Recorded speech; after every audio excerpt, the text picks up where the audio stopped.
தமிழகத்தின் இன்றைய முக்கிய செய்திகள்.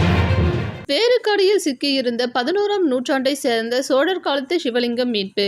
மேற்கூரை அமைத்து பூஜைகள் செய்து கிராம மக்கள் வழிபாடு. தஞ்சாவூர் மாவட்டம் அம்மாப்பேட்டை அருகே உள்ள அருந்தவபுரம் கிராமத்தின் குளக்கரையில் உள்ள அரசமரத்தின் வேறுகடியில் சிவலிங்கம் இருப்பதை அப்பகுதி மக்கள் பார்த்துள்ளனர்.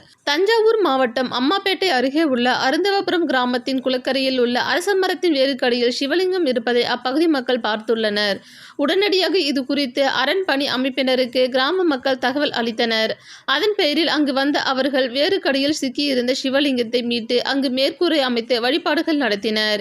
இது குறித்து அவர்கள் கூறுகையில், தமிழ்நாடு, ஆந்திரா, தெலுங்கானா உள்ளிட்ட மாநிலங்களில் சிதிலமடைந்து பராமரிப்பின்றி கிடைக்கும் சிவலிங்கங்களை மீட்டு அதற்குரிய பூஜைகள் வழிபாடுகள் நடத்தி வருகிறோம்.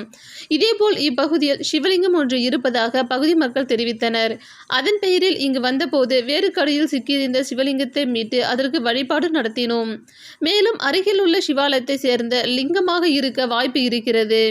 இந்த சிவலிங்கத்தின் உயரம் 3.5 அடியாக உள்ளது. இது பிற்கால சோழர்கள் காலத்து சிவலிங்கமாக இருக்கலாம். மேலும் 11ஆம் நூற்றாண்டை சேர்ந்ததாக இருக்கலாம் எனவும் அவர்கள் தெரிவித்தனர்.